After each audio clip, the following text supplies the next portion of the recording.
Dans le cadre de la vulgarisation des textes réglementant l'exercice privé de l'enseignement en République du Congo, le coordonnateur national du réseau des écoles privées congolaises pour l'innovation éducative Innov Éduc en sigle, a échangé avec les responsables des écoles privées de Pointe-Noire.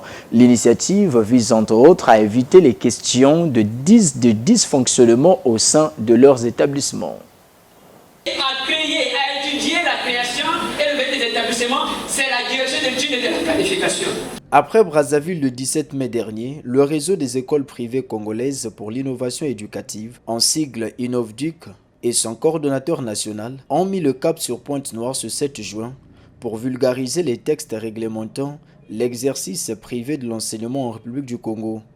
Depuis le 5 avril 2025, nous avons commencé la vulgarisation des textes réglementant l'exercice privé, et parce que nous avons compris que les écoles privées, les promoteurs, nous devons maîtriser, connaître la quintessence des textes réglementant l'exercice privé pour nous permettre de bien fonctionner et d'éviter les questions de dysfonctionnement.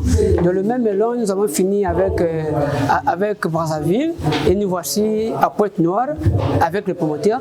Nous échangeons sur les questions et nous avons disposé aussi les textes réglementaires.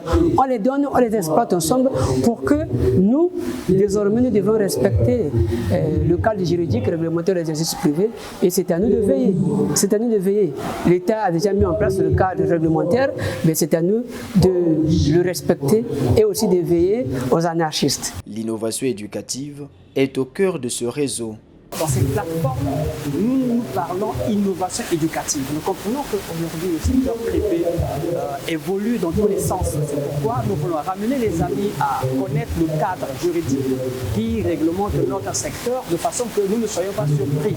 Avec aujourd'hui l'État qui est en train de créer des écoles flambant neuves, alors si nous ne prenons pas toutes les dispositions possibles pour que nous puissions nous maintenir, alors les écoles vont disparaître. C'est pourquoi les amis promoteurs doivent faire des efforts pour que nous puissions nous maintenir en respectant les normes réglementaires, en respectant les textes qui régissent notre secteur privé. Dans cette dynamique, Innoveduc n'est pas seul. Leur apport ici, pour le cas des amis de NCA, c'est pour une retraite complémentaire.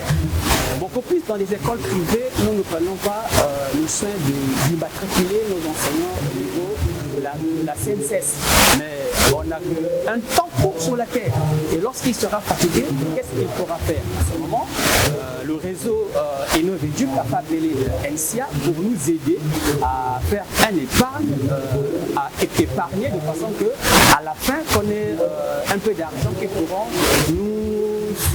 pourront faire que nous puissions exister aussi après d'avoir travaillé. Cette retrouvaille vaut aussi son pesant d'or en ce qu'elle constitue une étape essentielle dans la reconnaissance du rôle des écoles privées dans le système éducatif congolais.